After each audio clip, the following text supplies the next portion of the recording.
السلام عليكم ورحمة الله وبركاته. دعوتوتا هردفتوتا قبي قولا سينا قبين تنيا أرانتنا أدون أرانتنا إسني ديسون أدو قداتي artisti fi gaazexeessaa fi barreessaan walaleessaa fi qindeessaan muuziqaa Oromoo artist Ibrahim Haji Ali Boruu umrii isaanii waggaa 69tti kaleessa galgala du'aan addunyaa kanarraa boqochuun dhagahameeti jira. Biyya teenyatti gadda duuti isaa gadda taateeti jirti. Artist Ibrahim Haji Ali kan dhalatanii guddatan godina Harargee Bahaa magaalaa Dirree Dhawaatti. Dhalatanii umrii isaanii waggaa 12tti gara artii Oromoo dhufan. Magaaluma Dirree Dhawaatti barnoota isaanii sadarkaa tokkoffaarra hanga 12tti baratan. Artist Ibrahim Haji Ali gaazexeessummaa fi akkasumatti kubbaa miilaa taphatuudhaan hanga olompikii addunyaadhaatti Moskootti deemee dorgomee maqaa Itoophiyaatiinis badhaasa addaa argataniiti jiru.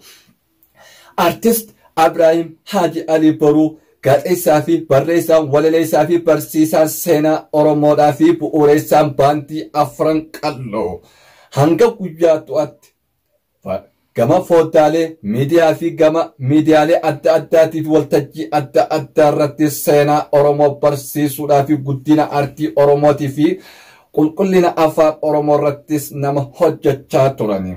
Artist Ibrahim Haji Ali Boruu eega baandii afran qalloo diigamteen boodas baandii aduu birraa nama hundeessa keessaa nama tokko. Akkasumas warreen wajjin hundeessan keessaa 50 shubbisaa Imee Yuusuffaa akka fakkeenyatti godhuu ni dandeenya.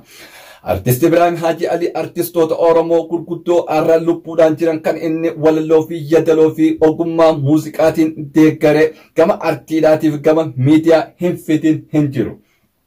Maadii Jaabboon Mahammad Xawil akkasumatti Gabii Idoo Mahammad Sheekha Sittiinaa Abbaa Duulaadhaa akkasumatti Abbitoo Kabbadee Daakin Muqannan Laggasaa Abdii artistoota Halloo Daawweeffaa arrantana maqaa isaanii dhawulne fixullee baan hanga tokko maqaa isaanii dhawuun barbaachisaadha.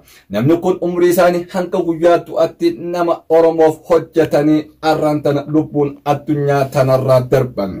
Akkuma miidiyaan biyya teenyaa gabaasetti keessumaafuu ministeerri aadaa fi turismii Oromiyaadhaa kaleessa galgala miidiyaa irratti akka jedhan Oromoon arra nama jabaadha dhabde abbaadha dhabde. Keessumaafuu seenaan Ibrahim Haji Ali Boruu dhaloonni arraa bakka bu'uu qaba jedhan. Yoo dhaloonni bakka hin buune hojiin artist Ibrahim Haji Ali lafatti hafti jechuudhaan dubbateeti jira. Daawwattoota keenya hojiilee artist Ibrahim Haji Ali hojjetan keessaa wallee isaa takka qofa akka fakkeenyatti kaasuu nu dandeenya.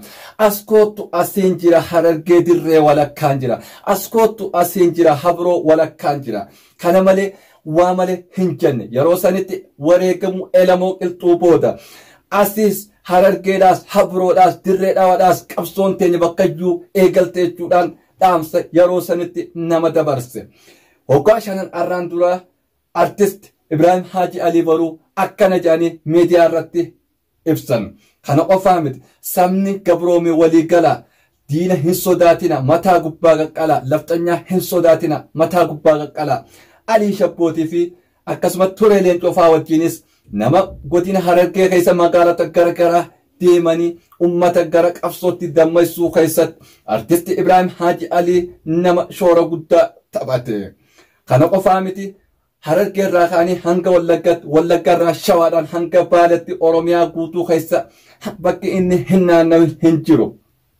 Artist Ibrahim Haji Ali ji'oogiraafii seenaa ummata Oromooti jechuu dandeenya. Akkasumatti kitaaboleen hedduudhaas barreessee maxxansee qaba.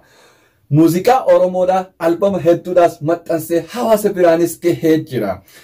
Artist Ibrahim Haji Ali Boruu warreen afran qalloo hundeessan keessaas nama tokko. Guddinaa fi artii afaan Oromoo keessattis nama carraaqanii hanga guyyaa du'attis takka ibbooda deebanii hin beekan.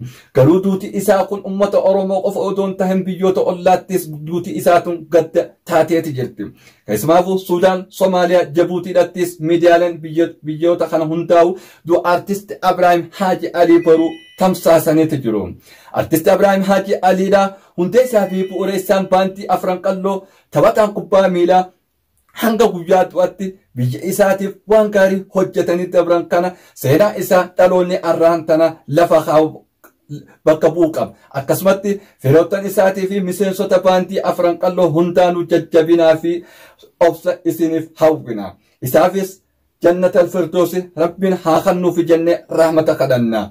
Nutis nama bakka Ibrahim Haji Ali boruu bu'uusan nu haa taasisu. Daawwattoota hordoftoota keenya qophii kana kan isin biraan ka'e aangoonaa biraadhaan ogeessi kaameeraa fuullee kiyyatti argamu Abduu Naasir Muhammad waliin ta'uudhaan torbaan seenaa Ibrahim Haji Ali walitti qaqqabannee kan isin biraan geenyu ta'a. Nama torbaanii nu haa taasisu. Nagayatti.